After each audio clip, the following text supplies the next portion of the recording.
Hi, everybody. I'm Patrick McDonnell. I'm the president and CEO here at PennFuture.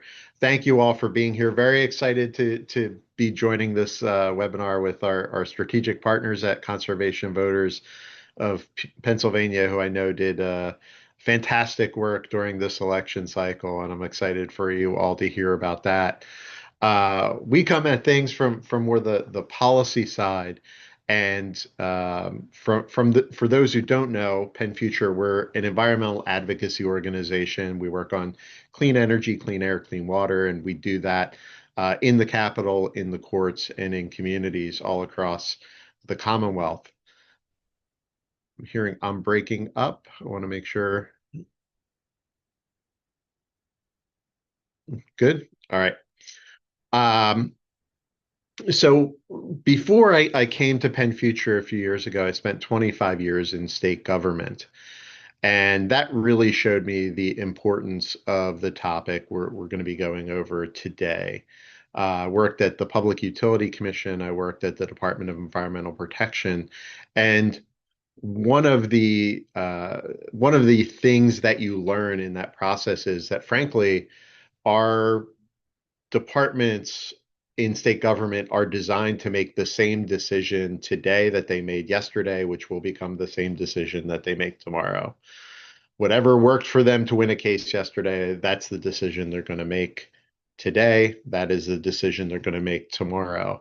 And it became clear that we need organizations, we need lawyers from PennFuture. You'll be hearing from Abby Jones in a little bit to frankly to get in the middle of those processes, to question the wisdom that has taken hold in terms of judicial decision making, regulatory decision making over time. And the courts are our best opportunity in order to make some of those very real changes through legal argument, through litigation, through filings that we may do. So having the opportunity to be in front of the courts with our legal team is as effective, if not more effective, sometimes than a regulatory change or a statutory change that we may do. In particular, we've been very focused on the Environmental Rights Amendment. Pennsylvania is one of the few states that has an amendment in its state constitution that guarantees everyone in the Commonwealth the right to clean air, pure water, and the enjoyment of natural resources. So protecting that, advancing that through our courts is important. Abby will explain our work there, and then later on you'll hear from others who will explain how those courts how those courts are composed, and your all role in that. With that, I'll stop and turn it over, I believe, to Abby to walk through how PennFuture works through these issues. Great, thanks, Pat. And if we could just advance the slides. So why do courts matter? I'm Abby Jones, Vice President of Legal and Policy. I'm based out of our Poconos office, and I am an environmental attorney by trade. I think some of you may have seen me on other presentations, so I just want to thank you for having me today. So why do courts matter to our environment? I'm going to take a few minutes just to kind of set the stage on the power of the legal system to help protect our environment and how groups like PennFuture have utilized this tool. So next slide. First, I want to quickly introduce our amazing team of attorneys who represent PennFuture. We have a small but mighty team spread across Pennsylvania working on everything from air quality to clean water, energy decarbonization and climate issues, and even local impacts of development. Next slide. So PennFuture is very lucky to have a legal tool in our tool belt. Legal actions, including litigation, are one of the strongest tools that we have, but it is often a tool of last resort. As Pat mentioned, we utilize policy, legislation, communications, education and outreach, and civic engagement to move forward on environmental and community protections. But when we need to, PennFuture is prepared to go to the courts to demand the changes that we need. And we do this by bringing civil, not criminal, that's not our jam, cases on behalf of PennFuture and our membership. Next slide. So what does environmental litigation look like in Pennsylvania? And note here that I am focusing on those courts that are the focus of this election-based webinar. And so we're not going to be talking about federal courts or Pennsylvania's Environmental Hearing Board or other administrative tribunals. So depending on what we're trying to accomplish through our litigation, whether it's stopping polluters, stopping a permit, overturning a bad decision, or enforcing laws against polluters, that will determine in which court we will file our action. So at the state level, as you can see here in this pyramid, there are many different levels of courts, and the majority of environmental cases go either to the Commonwealth Court or the Supreme Court, either directly or through the appeals process. So that's why they are starred. PennFuture also has been before the courts of common pleas more recently for land use and zoning cases. Next slide. And while not exactly courts, there are judicial style hearings at the local level. For example, zoning hearing boards and the hearings that they undertake, at which local elected officials act as the decision maker, much like a judge does in the courtroom. And these types of cases are usually the first line of defense against impactful development projects through zoning and land use matters.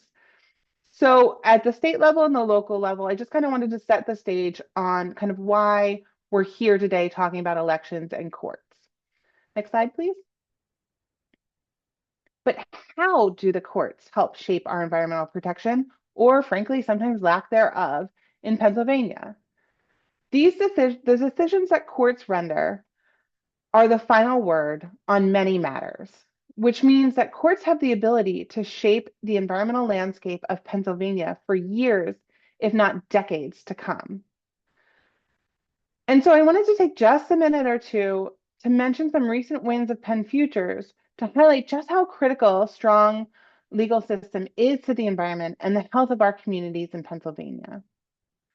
Now, courts have the power to stop polluting facilities from being built. They can overturn decisions and permits issued by the DEP, and they can uphold good environmentally protective decisions of local government or DEP.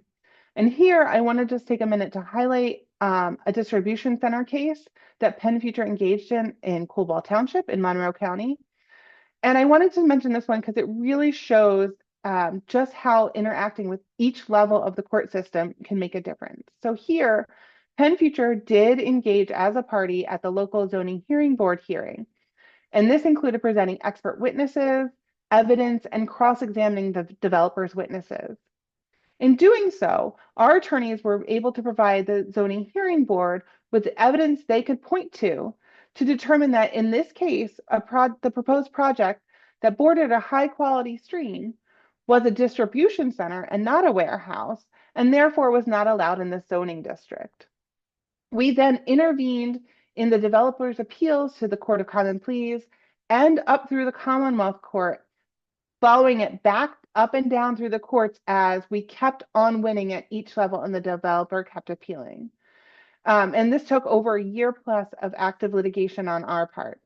So I think that's really important to show why, as Molly and others will talk about, why these elections are so important. Courts also have the power, as Pat mentioned, to strengthen and defend our constitutional environmental rights under Article 1, Section 27 of our Pennsylvania State Constitution, which gives us the right to clean air, pure water, and the preservation of the natural, scenic, historic, and aesthetic values of the environment. And I think importantly, courts have the power to uphold strong environmental statutes and regulations. So if we can get our General Assembly and our state agencies to put forth strong environmental statutes and regulations, courts will uphold them, like they did with, for example, the Delaware River Basin Commission's fracking ban in the Delaware River Basin. So next slide. So why am I saying all of this, right? I wanted to lay the groundwork for the discussion in the reality of what courts can do for our environment, because in Pennsylvania, we elect our judges and local officials. I wanted to take just a few minutes to show you not only the power that these courts and tribunals have, but the power that you have in electing them. And with that, I'll turn it over to Molly.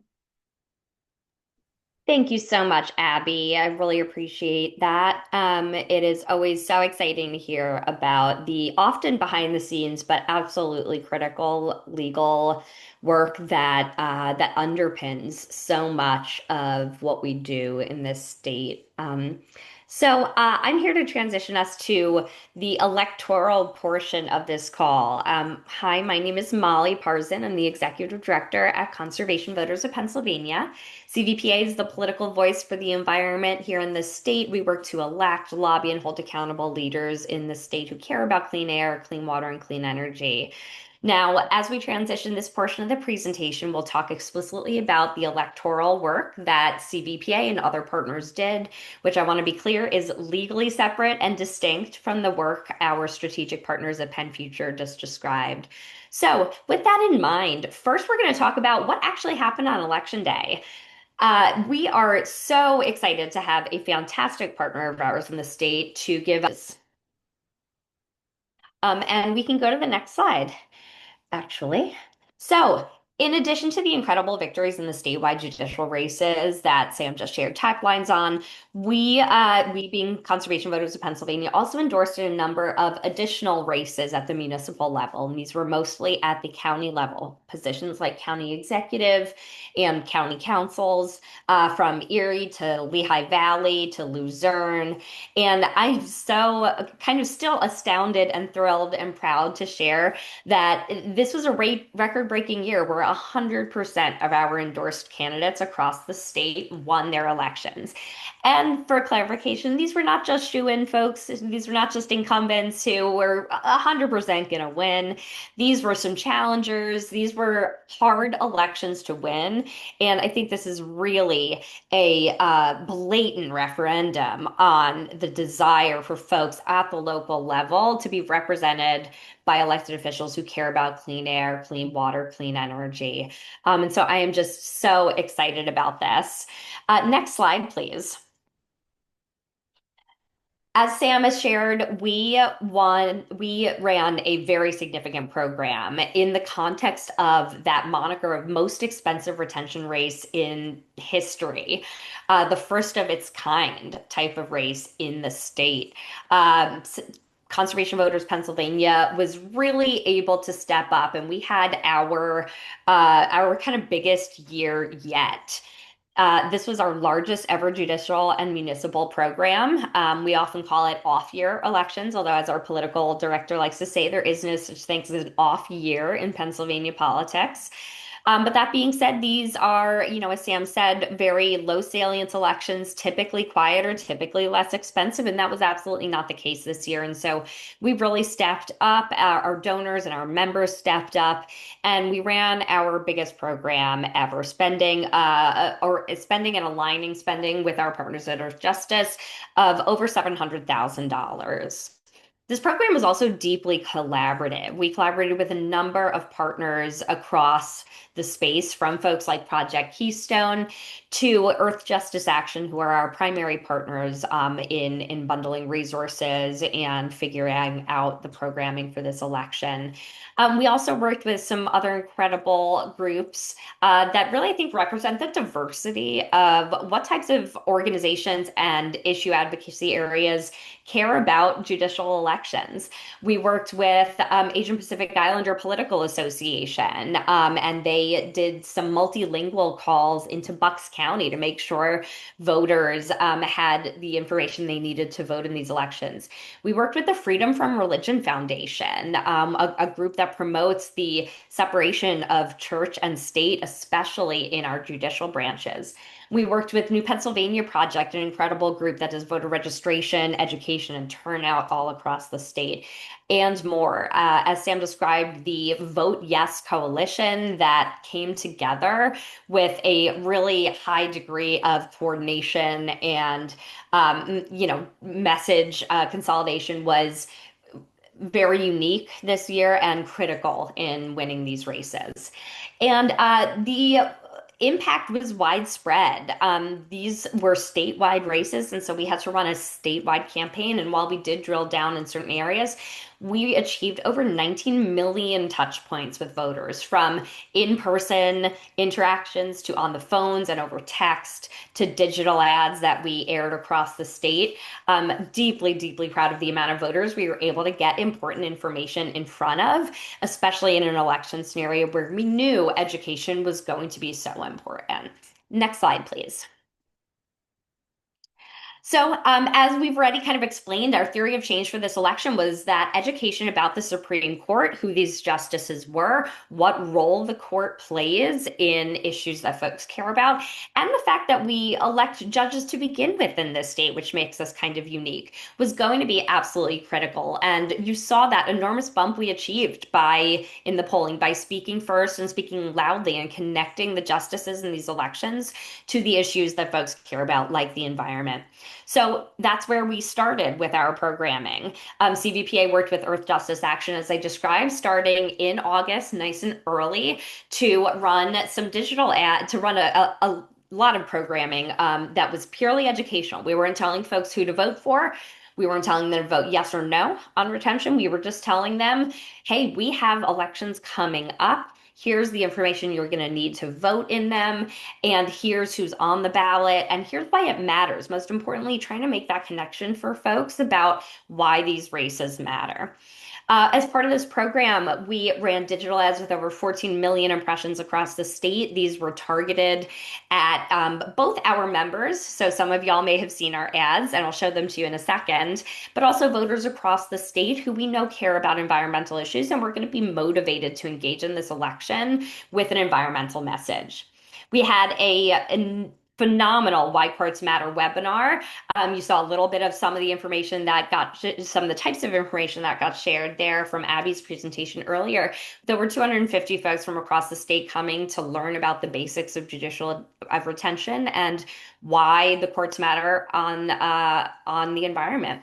We set up a new website that we're actually going to keep going, and it's going to be a perennial source of information, pasupremecourt.com. Kind of can't still believe that we got that URL. And then we also sent out a voter guide, and this was a nonpartisan guide that just kind of explained the judicial decisions on a number of factors, including on environmental issues. Before we go to the next slide, I'll just preface it by saying we're going to show our digital ad that we aired across the state, and you're going to see in this clip the way we incorporated some of that messaging that Sam talked about. You know, the environment did pop as one of the most persuasive issues that we could talk about when we're talking about these justices and making that connection for folks. And so this was really our first touch point for folks, our most widespread touch point, and our biggest educational opportunity. So if we can go to the next slide and click play, hopefully it'll play well. Air we can breathe, water we can drink, the health of our communities might all be up to just 7 people. The justices of the Pennsylvania Supreme Court. The court is more important than ever, deciding cases that determine how we can live our lives. And for our fundamental rights, they might be the last line of defense, or will let the last domino fall. Learn more about the importance of the Pennsylvania Supreme Court. Thank you so much. So, as you can see, we hit on a couple of really important themes there. The impact that the court has on clean air and clean water and the values we all care about. The fact that we are kind of unique in Pennsylvania, that we have these 7 people that we elect. They're not appointed, they are elected, and that that's an awesome responsibility that we have as voters in this state. And also setting up the stakes. It's really important for voters to know what the stakes are. And, you know, without even coming out and having to say it, you know, we're alluding to the incredible damage that has been done by the current anti-environment Supreme Court down in Washington. And kind of setting the stakes here in Pennsylvania that it doesn't have to be that way, that we can make a difference. If we go on to the next slide, we'll talk quickly about the next portion of our program. So typically we educate voters first, and then we have to persuade them, and then we have to turn them out and make sure they vote. And that's kind of the arc that all of our electoral work follows. We talked about why the education piece was going to be so important in this election, but I want to give good service as well to the importance of persuasion, convincing people that vote yes was the pro-environmental vote, and then turning those folks out. There was a lot to indicate that this was going to be a low salience election, a low turnout election, and we had to combat that. We also had to combat the ballot drop off, the roll off, people not voting to the end of their ballot. As well, that Sam had mentioned earlier. Many of you probably noticed that these races were on the back of your vote by mail ballot or all the way on the bottom, following a whole number of municipal races. And so, again, like the persuasion and the turnout pieces were really important as well. So we moved to this portion of the program for October and through GOTV weekend, Get Out the Vote weekend in November. And this was where we really ramped up our communications. And it was really important here to layer this work to make sure that we were layering tactics. So voters weren't just getting one piece of mail, but they were getting mail, a digital ad. They were seeing us out in their communities. They were getting a phone call. And we were really emphasizing this message over and over again. We sent 5 pieces of direct mail to over 80,000 voters. We layered on top of that phone calls and texts to that universe from our civic engagement team and our partners at APIPA. These folks were supported and helped by an awesome team of volunteers that we recruited and trained to help with this work. They did an absolute incredible job hitting the phones all throughout October and November. We also sent over 100,000 text messages to voters, many of you probably, who received that mail with misinformation, with absolutely kind of blatant lies about the court. And we mobilized rapidly to get those texts out when we realized that folks were really confused on receiving that information. And then we had an in-person part of our program. We were really excited to do something really new and exciting this year. This was in-person voter recruitment and vote tripling at high traffic sites across the Lehigh Valley. What does that mean? That means that we had canvassers outside the local train station, outside the local Wegmans. We had folks at populous intersections with big CVPA t-shirts and signs, handing out snacks and keychains, and all talking to people about this election, educating them that this election was coming up, making sure they had all the information they needed to request a mail-in ballot or to find their polling place, and asking people to do something we call vote tripling. And that means basically, you've probably been asked this, text your friends. Who are the 3 to 5 people you could text who may not know about this election? And can you send them this information? And so programs like that have a really organic and exponential impact in the community we ran it in. We were really excited to do that this year. The final piece of this program was more digital ads that included persuasion and turnout to environmental voters across the state with over 4 million impressions. And as Sam mentioned, we really kept our communications strong in the final 2 weeks of this election. And the bulk of this spending, the bulk of this programming was stood up and realized and happened in those last 2 weeks. And we felt it was really critical to hit people right when they were about to start thinking about these races. You know, these aren't presidential races. Folks weren't thinking about this back in January. We wanted to make sure that we were hitting them right as they were returning their mail ballot, as they were going to vote, to keep that momentum going. I'm going to show you 2 of those ads. One ad that continued to educate folks about these races. And then the next ad is going to be our purely persuasion and turnout one that told you exactly who to go vote for. And we ran these in succession of each other to those same voters in those last 2 weeks. All right, we can click play. The judicial retention election is the worst named, most consequential election you've maybe never heard of. But the impacts you definitely know. Breathable air, clean water, fundamental rights you count on every day. Those things come down to who wins, because the justices on the Pennsylvania Supreme Court will shape your future. So if you want to have a say in it, make sure you vote in this terribly named, terribly important election that you've definitely now heard of. So that was our education ad, again, just reminding folks the importance and the stakes here. And then if we go to the next slide, we'll look at just that final little hit of persuasion.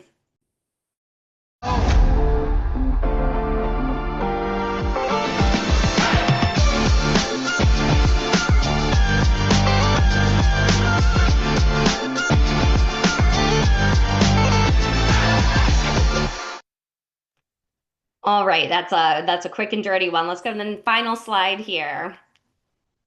And I want to just ground us before I transition to our Director of Civic Engagement, Jess, to talk a little bit about the final piece of our program. I just want to end with a reminder about why we do this. What is the actual impact that we're having on voters? Why does all this spending, all these resources, all this time and energy, why does it matter? It's not just about winning.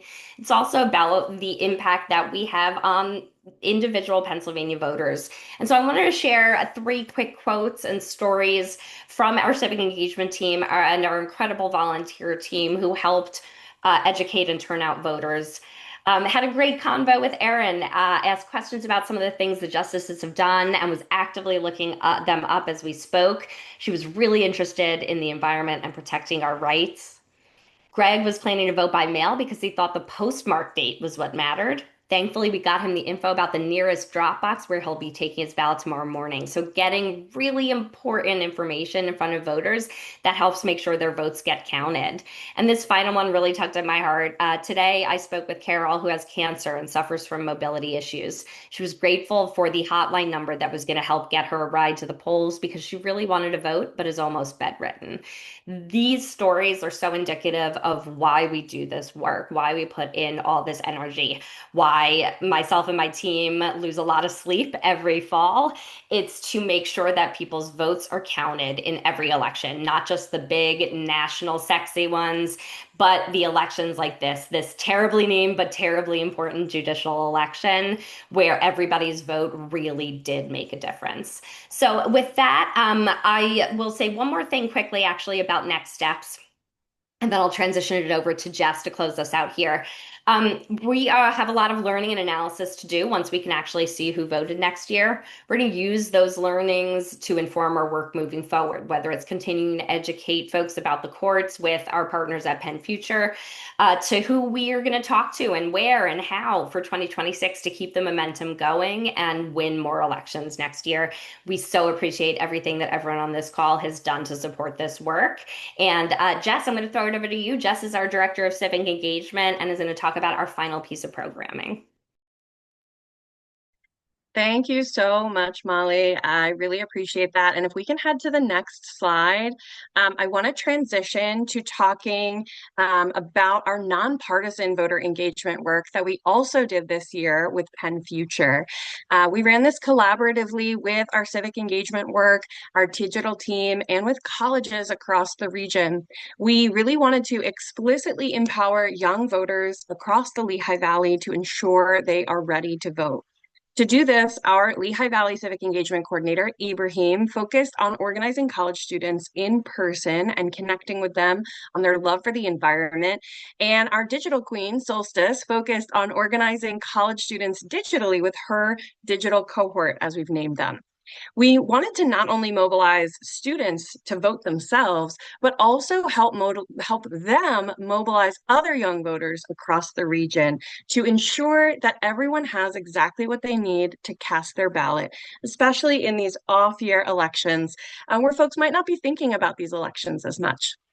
And so while Solstice helped students create their own content, social media content that alerted their friends and networks to get out and vote, Ibrahim activated students on campus to join the rest of our team and call voters across Lehigh Valley, like you see here, at a phone bank at Muhlenberg College.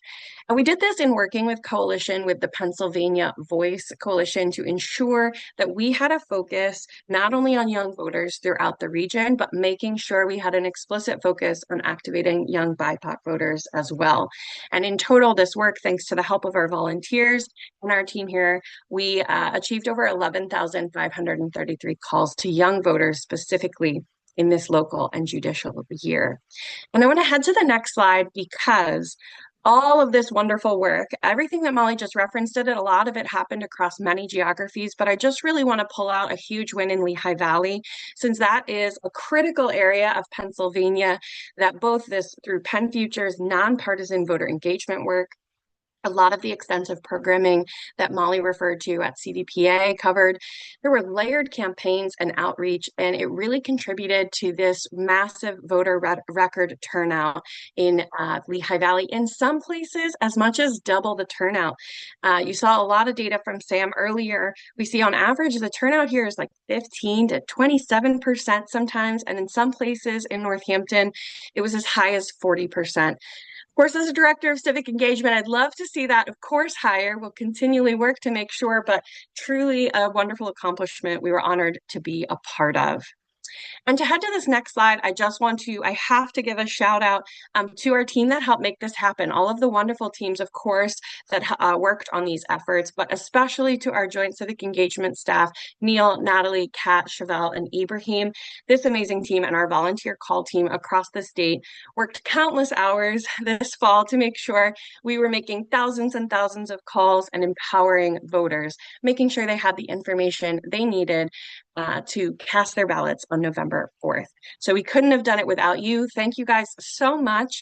Whether you voted or reminded your friends to vote or volunteered with us, we're grateful for you. And we now want to head to your questions. So if you haven't dropped them already, please use the Q&A function to drop your question below, and I will pass it back to Molly to head into our Q&A function. Awesome. Thank you so much, Jess. All right, we've gotten some fantastic questions in the chat. Apologies in advance if we don't get to all of them. It's my fault. I went a little bit long in my section of the presentation. So let's dive right in. A question in the section about any way to know if all these efforts to educate and mobilize voters has a long-term effect on future elections. That's such a great question. I would actually love to put Sam on the spot here. Is there anything that you've seen in your polling that demonstrates that all this work, all this money spent has an effect year over year? Unfortunately, the short answer to that is voters have pretty short memories in general, right? I mean, I think the fact we should all be thinking about the fact that you are on a webinar to talk about an election that happened a few weeks ago, or the week before Thanksgiving, means that nobody on this call is thinking about politics in the same way that the vast majority of Americans are, which is to say, not at all, right? Most people do not spend much time thinking about politics or policy, and that is part of the reason why advocacy groups that spend on elections do need to spend on elections to make sure that people understand what the stakes are, right? Now, having said that, so there's unfortunately there is no shorthand to just win every election forever. Having said that, we have seen turnout kind of go progressively upward year over year.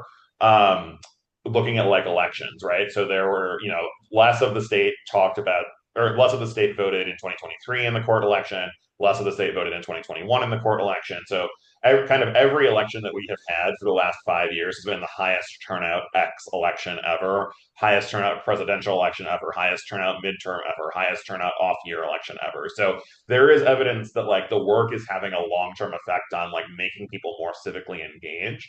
And then some of the other work, Molly didn't talk that much about doing work around vote by mail, but there's a lot of evidence that as more people are signing up to vote by mail, that is creating more durable voting behavior in those voters. So it's not quite the long memory that we might hope that people will have from election to election. Kind of people still have to be reminded who the candidates are and what office they are seeking and what that office does and why it's important. But what we are seeing more and more people vote from election to election. Fabulous. Perfect answer. Thank you, Sam. I'll also add, since Sam mentioned those magic words, civic engagement, that's what our civic engagement team does all year round. That's one of the important pieces of creating those long-term trends in voter behavior, is not just popping up in September and October and talking to people about why it's important to vote, why it's important to register, request your mail-in ballot, talking about the issues that help us make these decisions, but to have a presence in communities year round to make sure that we are having those ongoing conversations with folks. A lot of folks have been in the Q&A section asking about RGGI, Regional Greenhouse Gas Initiative, and the devastating decision to pull out of that in recent budget negotiations.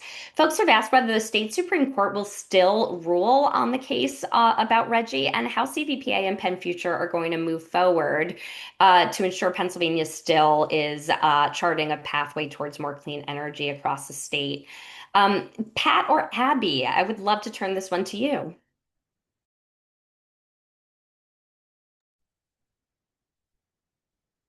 Go ahead, Abby, Pat. do you want, I was going to say, and Abby can correct me. I think the current status of the case itself is the Commonwealth has filed to have it uh, basically mooted, so withdrawn in terms of the appeal.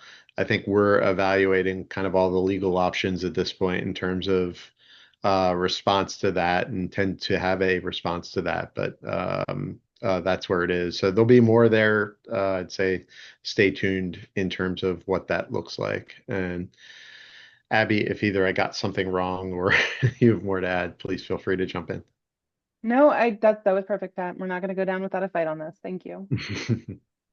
Appreciate that. Thank you both.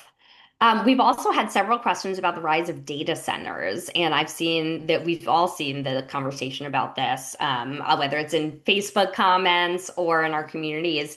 Given that we just experienced some really phenomenal results in local elections and at the court level, how do we take this momentum to address the rise of data centers and the just massive energy and water consumption that they require?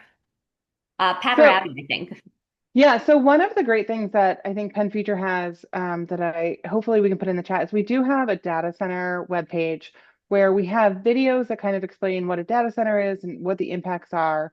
So I would recommend starting there. We also have Bridget Meyer, our staff attorney, created a model ordinance for data centers. And with these new elected officials at the local level, we are highly encouraging people to review that model ordinance, look at some of the work we have, our public participation, public power piece on how you can go before your local elected officials and push this zoning ordinance to at least know that you have some protections against this new land use that might come to your community.